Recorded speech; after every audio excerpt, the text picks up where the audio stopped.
Hello friends, let us now learn some important points about the functions of restrictors. So in the functions of restrictors, collimators and other X-ray beam restrictors have two basic functions. One, to protect the patient. Second, to decrease the scattered radiation. Although patient protection is principal reason for using collimators today, it is interesting to note that old-time radiologists restricted X-ray beam before they knew anything about the harmful effects of uh, low doses of radiation. They used small fields because they obtained better films with smaller fields. Because there are no grids, their only way of reducing scattered radiation is to limit the field size, so they collimated their X-ray beams and obtained excellent films even before they know the harmful effects of larger or wider X-ray fields. So first let us learn some important points about patient protection. The mechanism by which the collimators protect the patient is obvious.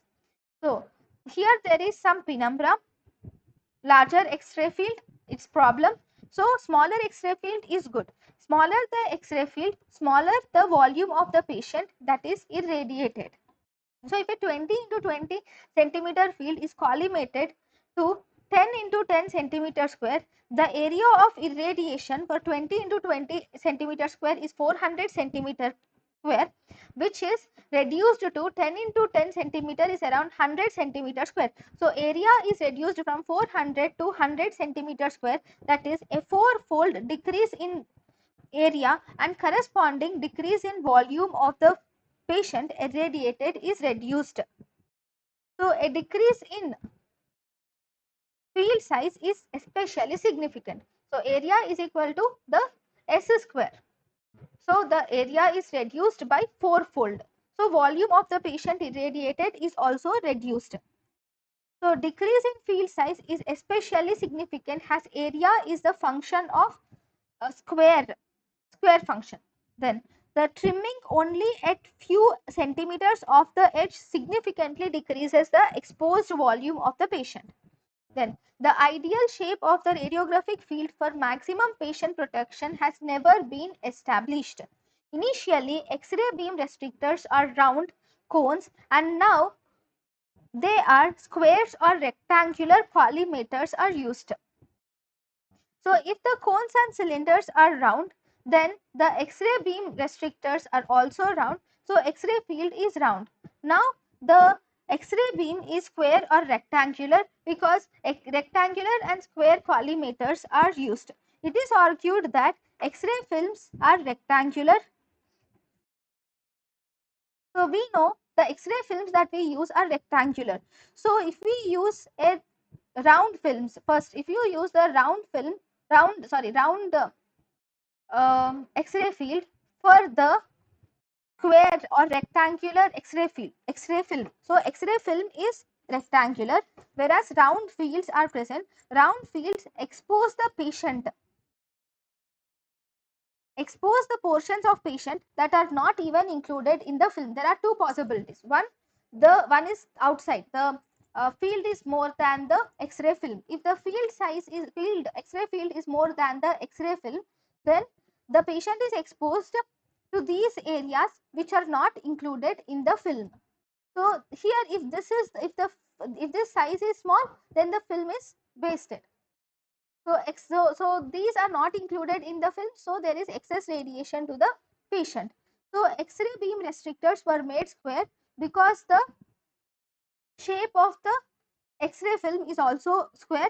So there is no loss of radiation or wastage of film will not be there.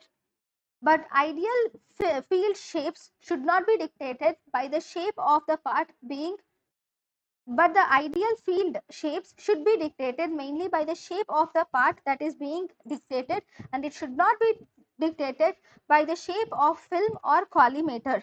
For example, some parts are better examined with round fields like gallbladder and paranasal sinuses are better examined with round fields. Certainly, a circular field that is completely encompassed by the film is the most suitable shape when a round film is exposed, is examined.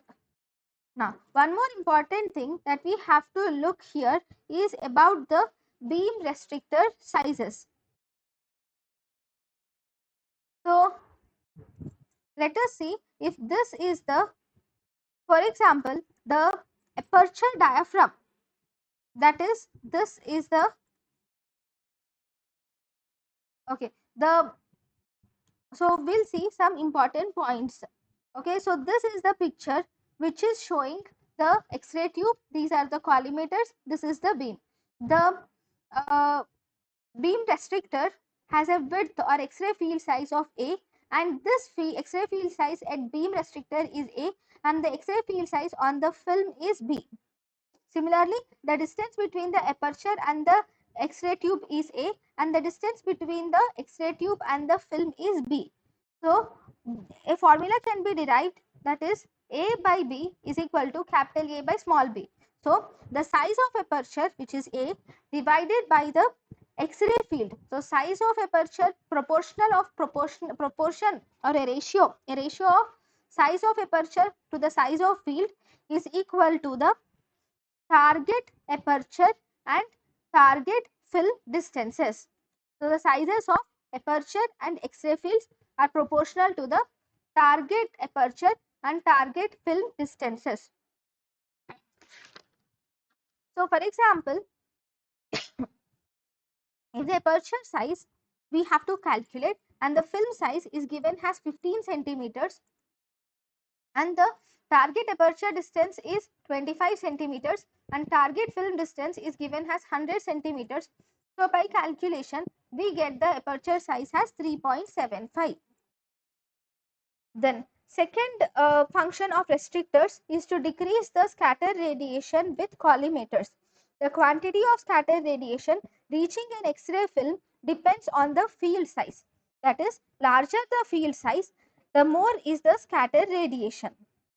We can draw a graph which shows general shapes of the curve obtained by the number of transmitted primary and secondary photons plotted against the field size.